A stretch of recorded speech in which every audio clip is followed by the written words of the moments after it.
definitely in the building. You're Dante is definitely in the building. Yo. We got the twins in here. We got Jalen and Juwan. Special guest from I don't even know what y'all representing no more. Northeast, Jersey, North Philly. My young boys in the building. And I'm Soup, and welcome to Superstars of Sports. Technical difficulty today, so we're shooting off one camera so y'all can hear me, but you're not gonna see me. But just know I'm here like God. shout out to H. Yo, how like he already starting this shit talking about I'm like God. Like you gonna hear me, but you ain't gonna see me. Shout out to H, man. He on vacation with his fam. You know, hope you having fun down there. Chill out with your fabulous captions on all your pictures. Yeah, he's sexy. Yeah, you see that? He's Shirt sexy. on? Yeah, he's Shirt sexy. on, beach in the background. He's gonna get deep in his caption. My man ain't never post nothing but jokes. Now all of a What's it sudden. mean if they have a nipple piercing? So anyway, right? So yeah. We can say. This is when I come back. Like right, like this is when gonna start off. I'm gonna say no. It was just the sun shining that made it look like he had one. I know H ain't down there with no. He's down in Magic Mike. I mean, I know he posted some pictures with nothing but white boys, so maybe he do have a nipple he has a piercing. But Magic Mike. I ain't judging. Yeah. I'm gonna just call him on this shit when he come back next week when he get back on his pro black thing. Yeah. When he was in Mexico with all white folks, I told him to get home safe because you know his type go missing down there. Yeah, he got him turned up and all this crazy stuff. Yeah, but no, shout out to H. Before we get started, y'all know what we need y'all to do every week. Like, comment, share, subscribe. Superstars of Sports page on YouTube. Listen to us on Spin Wax Radio every Saturday morning. You listen to us on Apple Play, Apple Pod, Google Play, Spotify, all under the War Room Sports banner. That's where you find all of our stuff. Like I said, man, like H always says, it costs nothing to show love. So this week, like you said, Soup's going to be behind the scenes, so I guess I'll be the one narrating the topics. You're going to hear him. Tay's back in the building. Phillies, we can start with the Phillies if y'all want to start there. Yeah, we can start. Right, we're recording on a Wednesday this week. The Phillies had a day game. They just hit another walk-off home run in the bottom of the ninth. That gives us 11 wins in the last 13 games, right? The young dudes is participating, you know, lifting us up big time in crunch positions. So how do you feel about that, Tay? We're in a good spot. I'm still disappointed in Remuto. I feel like last night we could have won that game. Oh yeah. We didn't make that error, but also the reliever pitchers stink. Yeah. They give up too many runs, too many walks. Way too many walks. That game when we lost to Arizona, What y'all think the problem is though? it's like our bullpen is like the dark hole. Like, Every year we when hit you up best. by 9, I'm just relaxing. I'm not even worrying about this game. Like, okay, this joint's done. And Yeah. then I found that they lost. I cut it off. I'm like, what? Yeah, 8-4. I started going to sleep. Bro. Yeah, 8-4. Then we took the lead again on another homer because Reese Hoskins is on fire. Right? I'm like, okay, we got the It was 9-8. a waste. It was a waste. It was a whole waste. Like 6 RBIs in one game, and you still lose. That's That pretty doesn't bad. sound real. Yeah. I mean, I don't know what the problem is. Every year we've invested the money in the bullpen, so I can't even say that they're not trying to do it. But it seems like every dude we go out and sign just like gets here and forgets how to pitch. Like Familia, he's been on the downward swing for a couple years now, so that's probably you were able to see that a little bit. But Sir Anthony Dominguez, they haven't been using him enough because he's coming back from the arm surgery. Knebel, you know, he was looking good for the first month as the closer. Now he has no life on the fastball, and that curveball is just out of whack. So they benched him after last night. So they're saying they're going to a reliever by committee, closer by committee. Probably going to let Brad Hand get his first shot at being the closer. Between him and Anthony Dominguez, I know Brogdon came in today in the ninth and looked really good, but he hasn't been very consistent when it comes to that. So they got to make a move by the deadline if they want to be serious. That's as simple as that. Get Familia out of here. Get Nick Nielsen out of here. You know, you can keep Knebel, but just take him out of the closer role. But they got to do something. You know, the team got to keep winning, though, to make them want to do something. Because you ain't going to give up prospects in the minors if you're still sitting around 500. So they need to keep winning. And somehow Dombrowski and the front office has to get some more relievers inside of here. We get rid of somebody. I mean, possibly, maybe Hoskins goes. Get you to Remuto is $25 million. I don't think you're getting rid of him. But if Hoskins can go, right? I know it sounds crazy to trade him right now because of how hot he is. But his salary is low enough that you might be able to get a good reliever. Yeah. You have enough guys that, like Castellanos, can actually play first base, right? Schwarber can play first base. Or you try Real Muto at first and let Stubbs do some more catches. So they have options. I know they're a little bit hamstrung with Bryce only being able to play the DH. He can't play the outfield right now. So there's some moves there. Again, if they keep winning enough, then some of those guys in the minors won't be important, so you will be able to trade them. Mm-hmm. But, I mean, we'll let Dombrowski fix that up. We're still in the middle of June. We got about 6 weeks left until the trade deadline in baseball, which I believe is always the end of July. So you'll start seeing things heat up soon. So how many games out are we?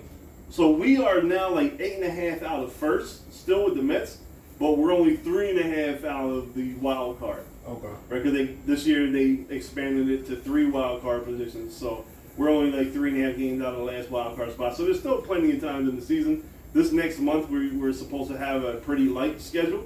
Right, starting this weekend we go down to play 5 in Washington, who's one of the worst teams in the National League. So hopefully we get 4 out of 5 from them, and I think we go to Pittsburgh after that. Or I know Pittsburgh is coming up on the schedule soon. They're another bad team. And I think that might be right after the Astros series. I think we have to go play the Astros. Dodgers twice too. No, I think we're done with the Dodgers. Because we went to LA to play the Dodgers, and the Dodgers came here. So I think we're done with the Dodgers. We're done with the Dodgers. So when you play teams like in the West, you play them two times, right? So you usually go there once, and they usually come here once. We still got some more games with the Cubs, the Pirates, the Reds, the Pirates. A lot of those bad teams from the NL Central are still up on our schedule. And we got some games with Baltimore, I believe, somewhere in the middle there. Like, we still have plenty of games, plenty of series to catch up. But again, if they want to make moves at the deadline, they have to start. They can't keep, flip-flopping. We got to get more than 1 or 2 games above 500. Mm-hmm. We got to put another run together. Like I said, starting watching, we go 4-1. That'll make us about 4 or 5 games over 500, and then you can kind of build on that to at least put pressure on the front office to go ahead and do something about that bullpen. Gotcha. I agree with everything you're saying. That's where I'm at with that. Switching sports, there's a report that came out today. Tay, I think you can put more on it. The Sixers, we have the draft in 2 weeks. So if faithful followers just know that we're going to have a special draft special. The day of the draft, we'll break everything down. I'll bring some of my players to watch, players and moves to make. But rumors came out today that Daryl Morey is shopping Tobias Harris before the draft to try to trade for players. The first round pick that we have, because Brooklyn decided not to take this year, so it's number 23. Matisse Thybulle can be shipped with Tobias. Also, Danny Green. Shake and Korkmaz. Yeah, he also threw Shake's name in there. Also threw Korkmaz's name in there. But it was really, the main parts was Matisse, Tobias, 23, and Danny Green. Like, those are the 4 tradable pieces. And for the people that have watched us for all these shows, know that I've been saying Tobias is the one that's got to go in all season. He's the one that can bring you the biggest return. But now that we do have 23 and we have Danny Green on a expiring contract that's non-guaranteed, so it's a $10 million contract that's not guaranteed. Some of these other lower level teams can take him on and just cut him right away, but they can get something out of it. They get tax help with it. They get another draft pick like 23. You had a good idea earlier. You want to tell everyone what you thought about when it came to Oklahoma City? I mean, as OKC is like, because they're piled up for draft picks over these next couple years. So, but it's just like, would they take Danny Green? Would they buy him out? And my thing is, go get Dort from the Thunder. That's what I was trying to use to say. Yeah. 3-and-D guy that can play good defense, has improved his 3-point shots ever since the bubble. Right. That's what my opinion to go after. I mean, it makes sense for Oklahoma City to take Danny Green, because obviously Danny Green's not playing this year. Right. And if he does play, he's not coming back to the season. Just put a rehab for the injury. Yeah. But what they can do is they can take that $10 million over. They have so many young people that are inexpensive. It helps them get to the floor. Because in the NBA, you might not have to spend the max, but you also have to get to a floor. Mm-hmm. So you got to have some veterans on there. They just traded last week for Jermichael Green from Denver, right? And now that they would take Danny Green, they're just looking for older players that they can have contract, like when we did through the process, how we would just take old players' contracts on, but we wouldn't really expect them to play. We just needed that money on the cap. So something like that. So you give them 23, right? Because they just traded 30 to get Jermichael Green. You give them 23 back. You give them Danny Green. You send Luke Dort, who, like you said, they have a bunch of draft capital, a bunch of young guys playing. he doesn't figure in. They have the number 2 pick this year? And they got 2 picks. No, I'm saying they got the number 2 and 12, right? So they're going to get either Jabari Parker or Apollo or Chet, right? So they're going to get, not Parker, Jabari Smith, right? So the people that play his position. So Luke Dort might be expendable. And Luke Dort would fit in perfect for us right now, whereas the 3-and-D guy, where you get the defense that Matisse gives you, but he actually can shoot. Mm-hmm. So that was a great thought right there. Like I said, Tobias can go wherever he wants to go. Sam Castle, right? Cassell, he got interviewed by the Jazz today. Oh, I didn't read that. Breaking news for the pod. Wow. So, breaking news on the bench guy. Sam Cassell interviewing for Utah. I said on the pod many times I'd be happy with Cassell or Dave Yeager, who are 2 of our assistants. I want them to take over for Doc. But I wouldn't be mad with Cassell leaving Utah. You got to take that job if you get it. Look what happened with Uduke when he left us and went to Boston. Now they're in the finals. It seems like we got all the best assistants, but none of them can do nothing when it comes time to take over here. Yeah. So what do we do with Tobias? Send him anyway. I think I brought this up on 2 podcasts ago to everyone. Where remember I said that the league of the 3 superstars might be done. Mm-hmm. It's just about strengthening the team up. You have a young, exploding superstar in Tyrese, where he's not taking a lot of your cap. I think he's like $4 million, $5 million because of where we picked him at. But you have Harden and Embiid. Those might be your 3 stars. But what you need, like we see in the NBA, in the finals or the playoffs, you need multiple people coming off the bench. Oh, yeah. George Niang can be a good bench player, but he shouldn't be your best bench player, right? So you need guys like Jordan Poole coming off the bench, or guys like who's the Celtics? Danny White. What's his name? Derek White coming off. Yeah, you're doing with the big forehead. With the big forehead. The other dude from Tennessee. He's come from Tennessee. He plays on Boston. He went to college in Tennessee. Like they're stretch forward. Yeah, Grant Williams, right? You need those type of players coming off to at least keep the game average until your starters come back on. That was our problem last year. We were always trying to figure out how to keep the lead when Embiid was on the bench because we didn't have enough players. So I'm not looking for a star back for Tobias. I'm looking for 2 good players. I think he wants a star. Who? Lord. I don't think that's the move though. Okay, so say we get Dort, right? Would y'all be mad if we got Bill and move Maxey to the bench? How would you get Dort and get Bill? Yeah. Danny Green in 23rd. 3 gets Dort. You send Tobias and Thibault and Shake to Washington. You think that's enough to get Bill though? Like that's. I mean, I know Bill wants to come here, but I just don't think that's. I don't think that's enough for Washington to get rid of him. That's what I'm saying. You might have to get another team involved. You getting Tobias and Thibault. I mean, look. Let's flip the page, right? We've seen crazy trades though. You're right, but if you're Washington, right, and you watch the Sixers, are you want Tobias Harris? The man wants to leave. But did he say he wants to leave? I know he was doing some BR live stuff. Say on Bill? TV that he wants to leave. I heard that like toward the end of the season that he wanted to leave. I haven't heard anything else. Right, and one of the teams. Washington? Huh? Who's gonna come to Washington? No one, but it's bigger than that sometimes. Like I agree with you. That's really what his point was. Is either we gonna get a star to help us win, or well, they got what, Porzingis? They got Porzingis and Kuzma. Like you're not winning with that. So that's what I'm saying. Do you think that we need another star?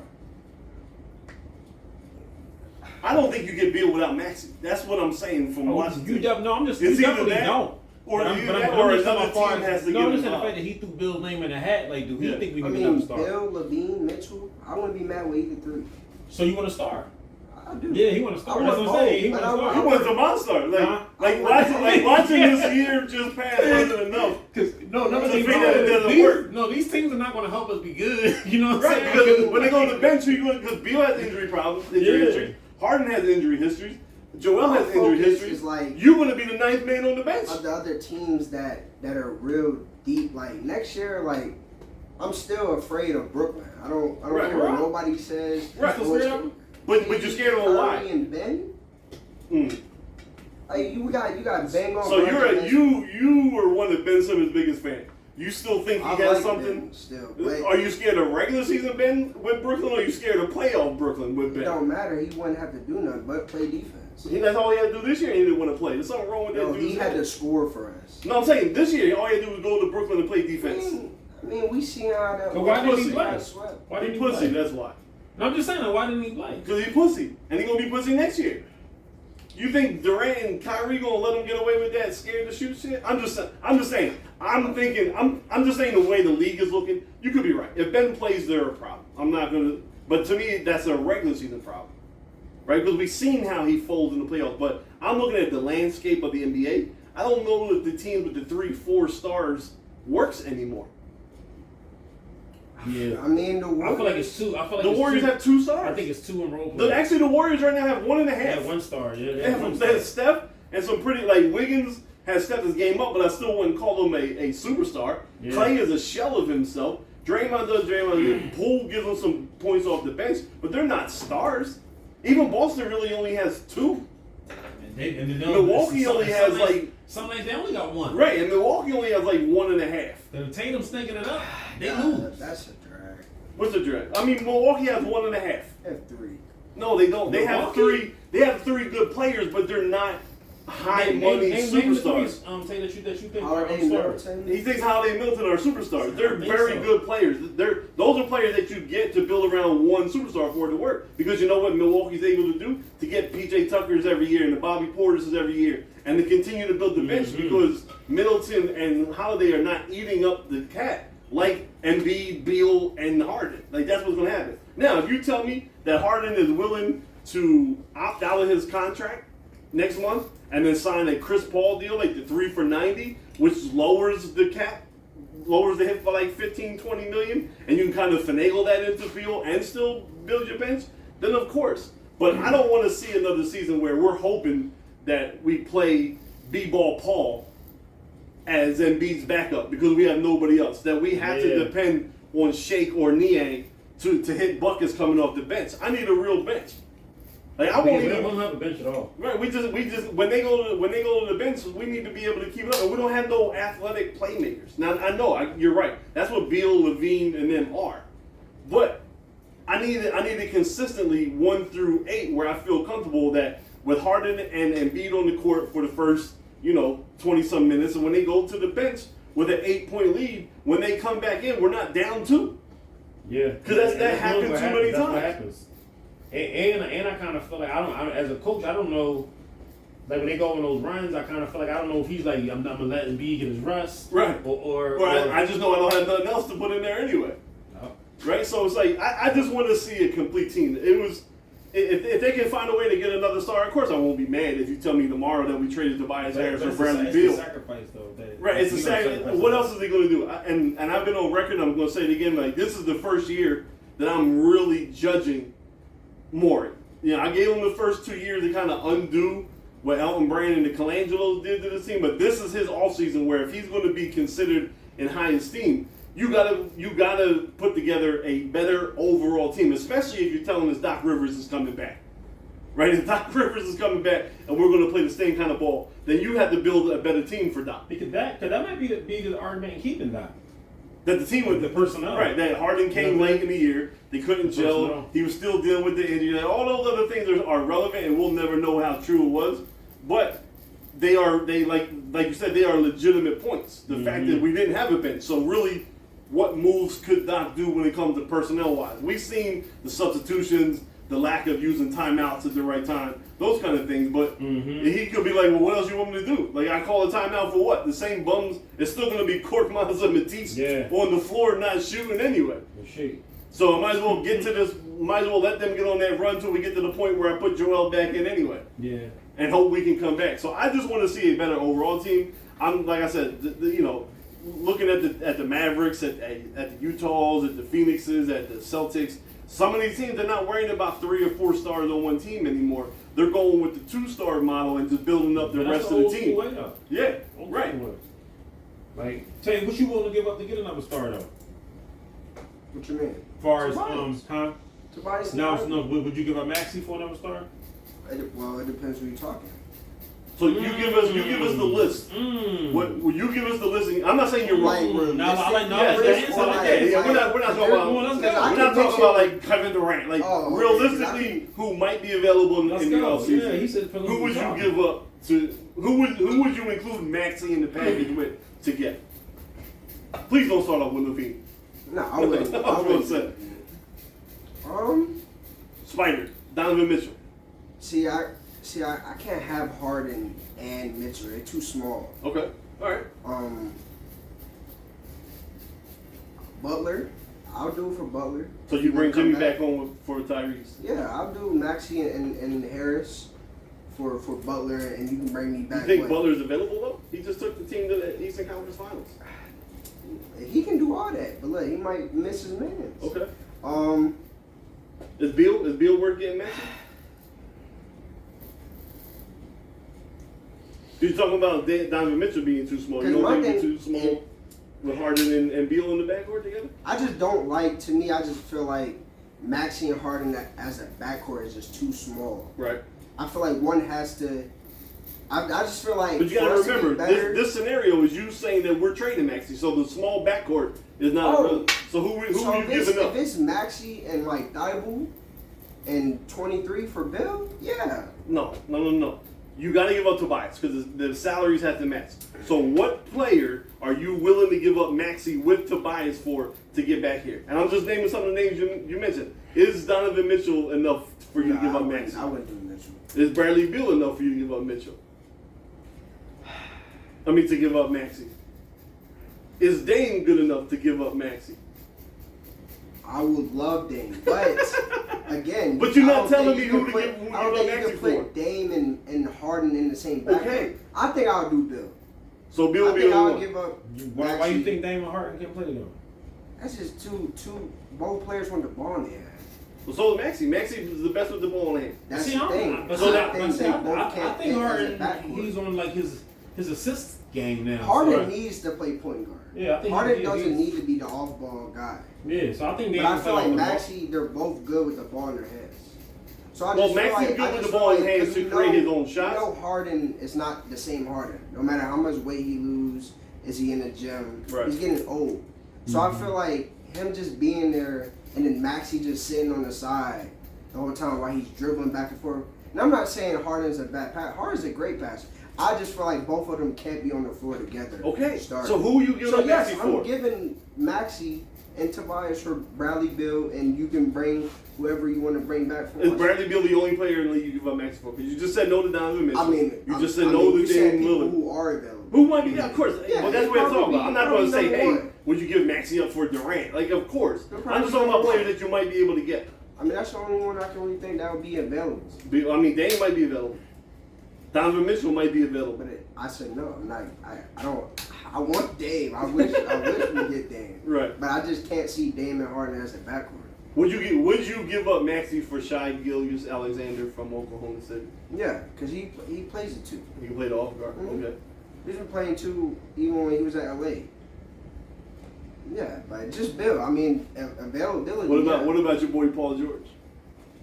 What if he wanted to come? That's the wish list. That's I the can wish say list. LeBron. Yeah, no, but we're not talking about LeBron. But I'm saying, He could leave. What about? But I just know you like Paul George. Oh, so yeah, you like Paul George? Oh yeah, he's been liking Paul George since Indiana.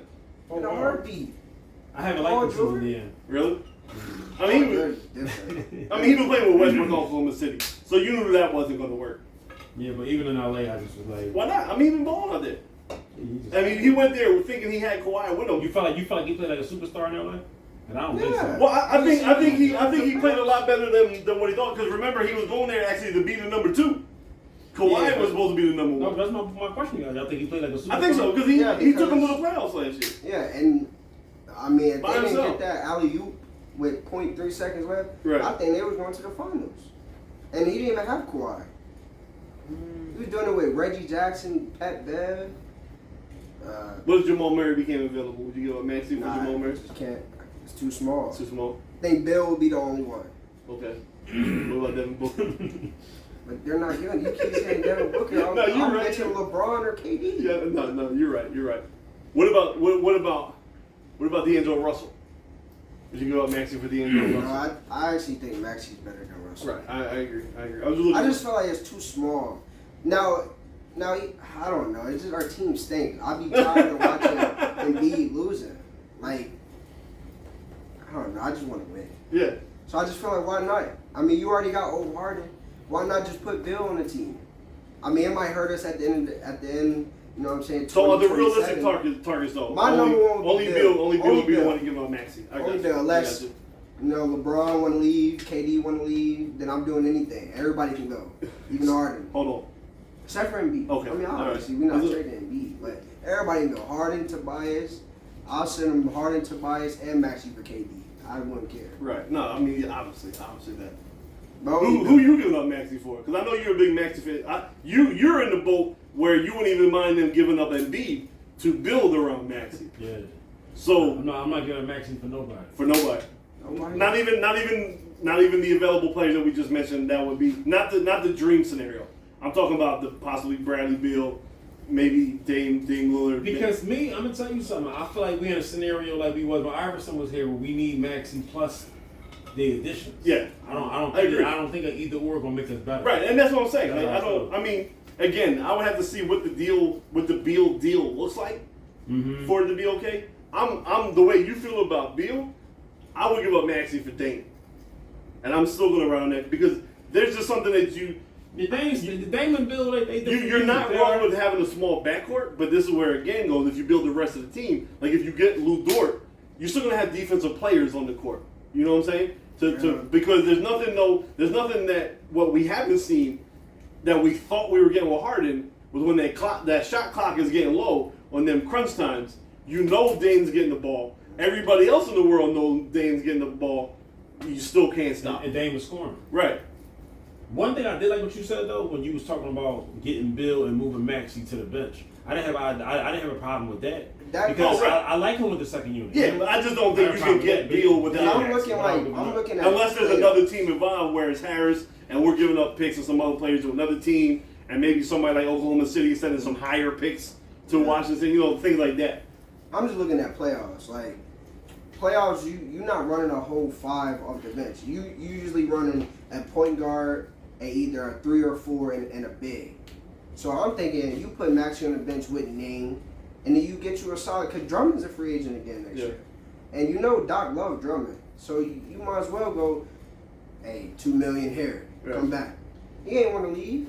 Right. So boom, you get 3 off the bench is that.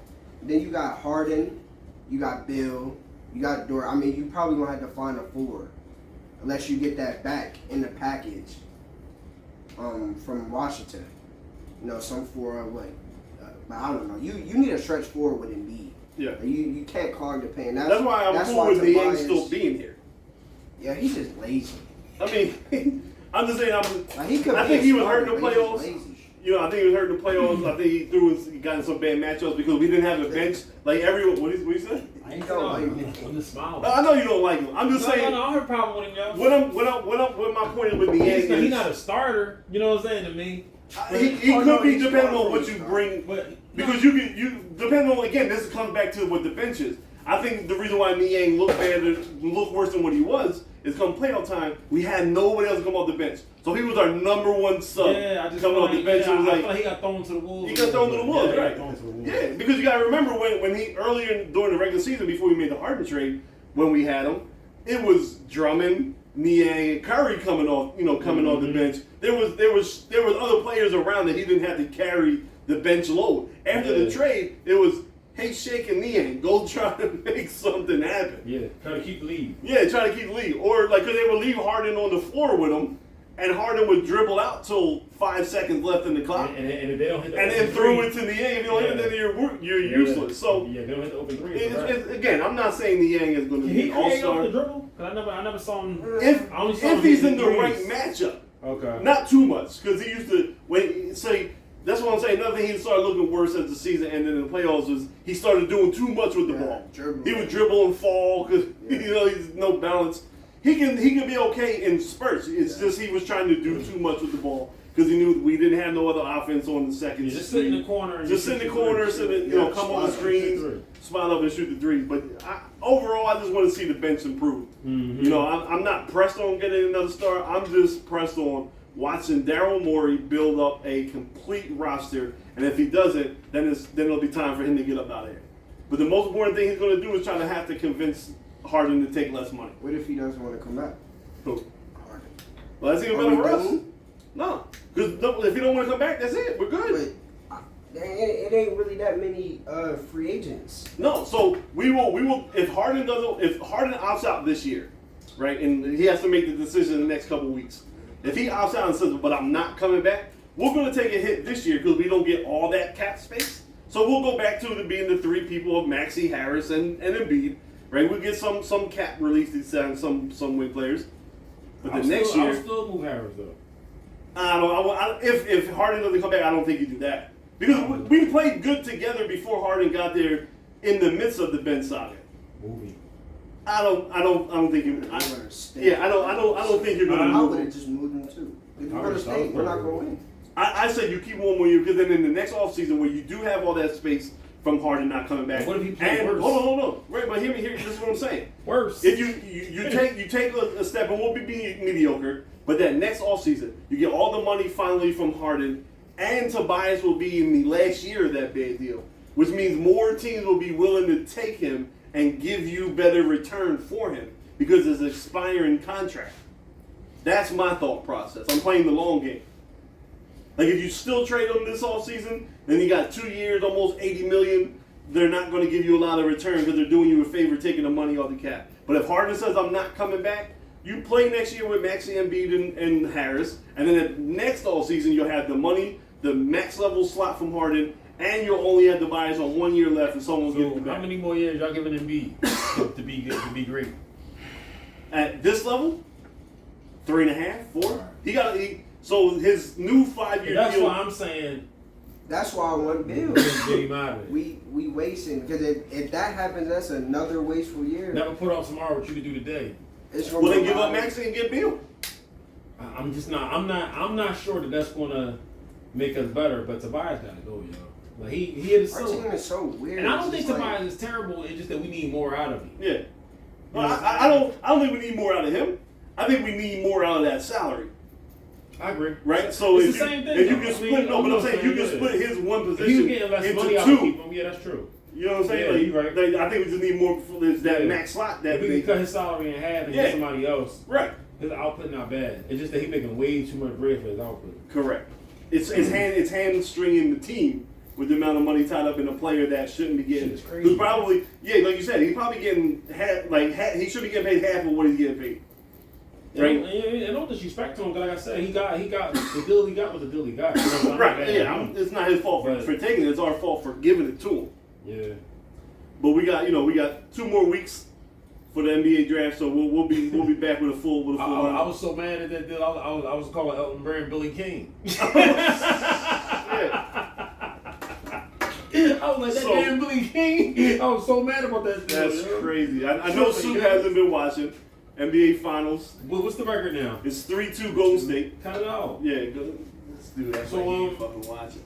We got game 6. No, we're right. We got game 6 tomorrow. It's in Boston. Whoa! Yeah, you ain't gonna tie it up. I think. Remember, I said gonna say 7. So I'm fully expecting Boston to win tomorrow. Have the games been close?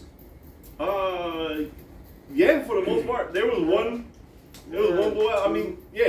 So the last game, the Warriors went up by like 16 in the first quarter. Whoa! But then the Celtics went on like a 24-5 run in the third to actually take the lead. And then the fourth quarter was kind of back and forth all the way to the last 4 minutes or so. Andrew Wiggins has been almost. Steph is the Finals MVP right now, but Andrew Wiggins has surpassed Clay in this series of level of importance to the team. What's up with Clay though? What you think is up with him? I think he needs to cut his hair and get rid of that headband. I think he needs to go back to low cut Clay. He's been that ball. Get his wings back. Yeah, John B. I need him to go back to John B. Yeah, but no, I just think been that bad though. He hasn't been that bad, but I said it after game 2 when we recorded. I feel like he's playing for himself, for him to feel like he's a star again, than actually playing for what the team needs. Now, the last 2 games he's been a little bit more efficient, which has helped them, but he's still out there wilding out, thinking he's going to throw up anything because he's Clay. Tatum and Andrew Wiggins has been shutting down Jason Tatum in the fourth quarter. Whoa. He's been killing him. Mostly it's been, when the Celtics have been playing really good, it's the size of Robert Williams and Al Horford that's giving them fits. Jaylen Brown, killed him, I think it was game 2, when he had 30-something. Really Jason Tatum hasn't really taken over a game. He's had spurts where he's been okay, but Andrew Wiggins has pretty much locked down. He was in the playoffs. Correct. And then Wiggins is giving him points back. Right? So he's almost going bucket for bucket So with you gotta Tatum. play defense too. There it is. That's what cooks a lot of people though, yo. You gotta play both ends. So that's what makes Jimmy Butler so great. You know what I'm saying? Mister, I'll give up Tyrese Maxey for Jimmy Butler. Would you be alright with that? I know I would be okay with that because I love Jimmy. I think Jimmy makes Embiid better. Me personally, guys. Of course not. You want to build around Maxey. Nah. You want Maxey to put on the number 3 jersey. I'm gonna be totally honest with you. If it was Jimmy, I probably would be okay with it. All right, Roger. Yeah. Real quick, if anybody from the Sixers have been watching, bring back the black uniforms from the 01 season as a retro. Oh yeah, that'd be a hot joint with the gold. With the gold, got to. Yeah, that was a hot. They making all these other jerseys, which are fire, but it's almost like the Eagles fans we've been asking for the Kelly Green to come back. What's up with the Kelly Green anyway? It's coming back. It's coming back next year. Not this year. Coming up next year. That's what happened with the jersey. That's one jersey I wanted, the Kelly Green. So there was some kind of NFL rule that teams couldn't make 2 helmets, right? Mm-hmm. And because our color scheme now is midnight green, and the actually color of the actual helmet is the base is green, right? Other teams like the Packers or whatever, it's just the decals. Or like the Rams, like their base color of the helmet is one, and they just change the stickers to match their retro uniforms. Okay. Our actual color of the helmet is the midnight green. Gotcha. So Lori was like, a midnight green helmet with the Kelly Green uniform will look stupid, right? Mm-hmm. That's what he was saying. But now they finally passed the rule. So this year, we're finally allowed to have a black helmet. So whenever we wear the black jerseys, we're having a black helmet. And then the following year, he already said we're bringing back the Kelly Green jerseys as retro look, not the new color all over again, even though that needs to be rectified too. We need to go back to this eagle and this green and keep those colors. Even if you want to keep, I'll even give up this logo to keep the new logo as long as we go back to the Kelly Green colors. See, I like that. I like this. I love it too. This is what I grew up on. You know what I'm saying? This is Buddy Ryan. This is all that. This is what I grew up on. So of course I want that. But if I had to sacrifice one, you can keep the new logo, but just go back to the Kelly Green. That's the one. Since we switched to football, let me ask you a question. So, do you get into fantasy football? No, I never got into it. I never even understood it. I listened to y'all when y'all had like y'all drafts and all that, how y'all go hard. And y'all ready to kill each other, but I never even understood. Like y'all gotta like explain it to me. To be totally honest. So, and then we'll do it for the people in there. Me and Tay, we'll talk to you. So, pretty much, to me, fantasy football makes regular football 1,000 times more fun. Mm-hmm. Because every game actually matters. Besides just betting on it, like that obviously makes the game matter, right? You're betting on games. But having individual players, when you're playing fantasy football for money, what they do in real life is what they give you, quote unquote, points on your team. All right, so give me an example. Yeah, so if you had Miles Sanders, right? We're going to talk about Miles Sanders, right? Mm-hmm. Say he ran for 80 yards and had 1 touchdown in the game. Like that was his final numbers at the end of the game. Miles Sanders had 80 yards and a touchdown, right? Mm-hmm. So you get 1 point for every 10 yards of his rushing. Mm-hmm. So he just gave you 8 points. Okay. And in real life, a touchdown is worth 6 points before you kick the extra point, right? Yeah. So that's 6 points he scored for that.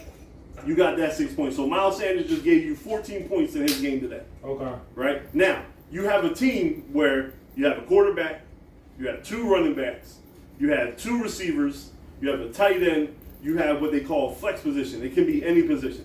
You can put another running back there, you put another wide receiver there, you put another tight end there, whatever it may be, a kicker in the defense. Okay. And you draft these players like it's in a real draft.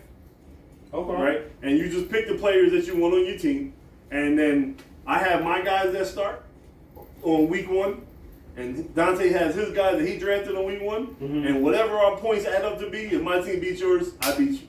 Oh, snap. Yeah. So it's like, but it don't have nothing to do with the But it had everything to do outcome of the game. Right. Just the outcome of your players. Right. So let's say for instance last year, right? Everyone knows Houston stunk, right? And Detroit stunk. Let's just say they played each other in like week 10. But if somebody picked Dre, nobody really cares about that game. Yeah.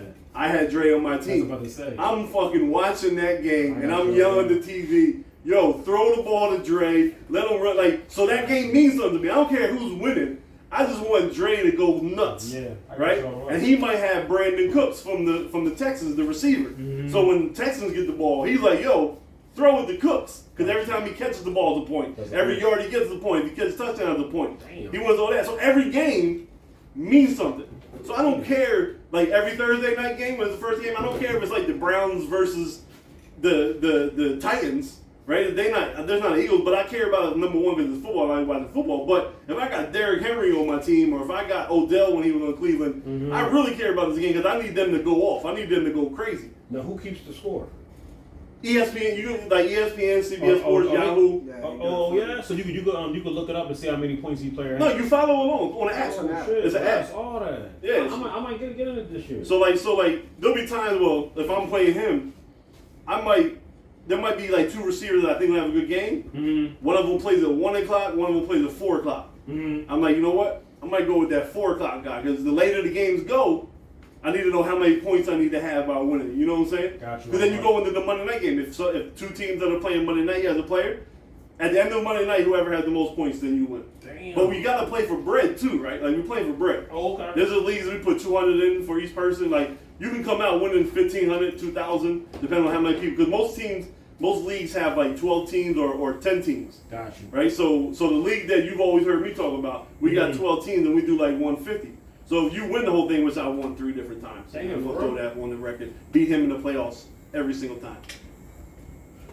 Nothing to say about that? Nope. So anyway, if you win the chip, like you can come out with 1,500 and you get the payout right around Christmas time too, right? So it's like when those last games of the season, when those teams are playing, don't have nothing to play for the playoffs, but you still watching them because you're in your playoffs.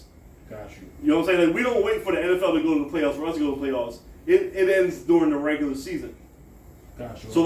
So real NFL weeks like 1 through 13 is like your fantasy regular season. Then when you get to week like 14 and 15 of the regular season in real football, that's your fantasy playoffs. So by then players are hurt. Like you can make trades. Like you're like a general manager. You can drop players that stink, pick up somebody else on the waiver wire. You can make trades with other guys of the team. Like he might have drafted a team that has a whole bunch of good running backs, but his wide receivers are like shit. And my team could be reversed, right? Like all my wide receivers are off the charts, but my running backs stink. I'm like, yo, I'll give you this receiver. You know, I'll trade you, DK Metcalf, and you give me Saquon Barkley.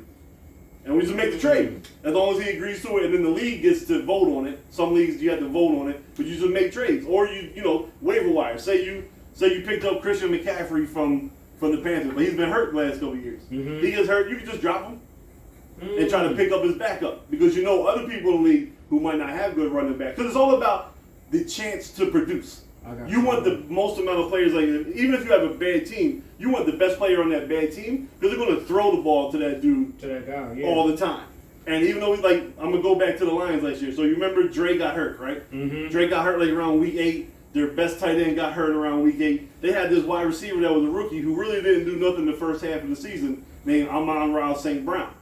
But came week 10, he was like the only offensive player they had. So he was getting like 9 catches a game. They was handing it to him like a running back. He was going nuts. He took me to the championship game. And I picked this dude off of the waiver wire in like week 11.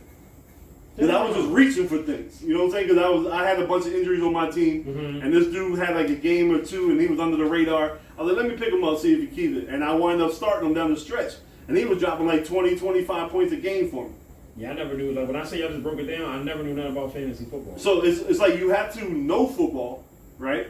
But then once you get the scoring down, and it becomes more important because every game because you got money riding on it, like long-term money. And it's just offensive players, right? Well, you pick teams as defenses.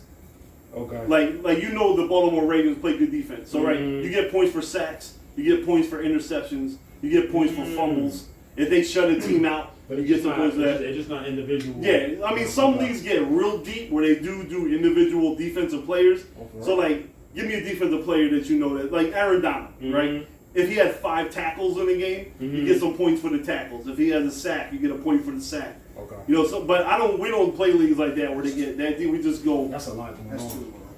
I've been in leagues before. It is fun, but I don't really pay attention to the defense. I just pick a bunch of linebackers. There's linebackers on the team most of the time to get most of the tackles, and I just go week by week who's racking up the tackles but I focus on the running backs and matchups. So when you start playing deep into it, it's not just about the players either. It's like, who are they playing against?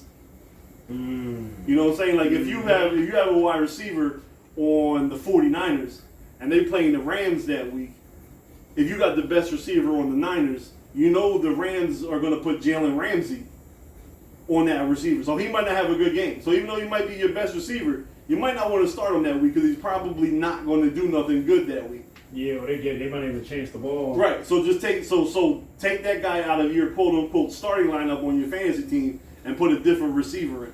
Well, unless it's like Devontae Adams or Cooper Kupp. I mean, yeah, there's some dudes that you just don't just move out of there.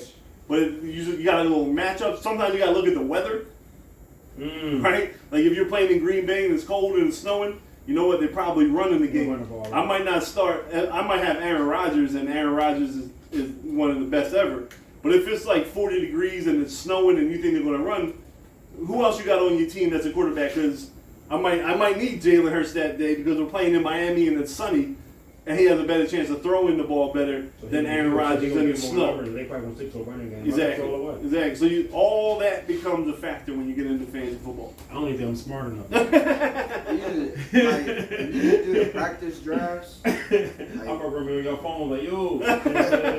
So I mean, me and him started in the crib already. We're doing mock drafts already. Like you can go on the apps and they already have like rankings of who they think is going to get picked where. Dang. And you can just start practicing picking your team, seeing like which receivers are getting picked where, like help you formulate a strategy for your real draft. Most of the real fantasy drafts start to happen at the end of August, beginning of September. Yeah, at the end of August, beginning of September, because you got to see in training camp, like some teams they don't know who their starting running back's going to be. They're going to see who does better in the preseason and the run. So you kind of wait for that. And the biggest reason why, injuries. Right? And you don't want to have a draft right now, a real one, and you pick somebody and they get hurt in the first week of training camp, and you done wasted, a first or second round pick on that. And how many rounds y'all have? It depends on the amount of players that you have on your team, like how deep your bench is. So my team that I usually run, we have 16 rounds. But you gotta pick kickers, you gotta pick defenses. You know what I'm saying? You gotta have a certain amount of players on your team because you're allowed to have the bench because there's bye weeks. There's injuries. You can't just have the very minimum amount of players.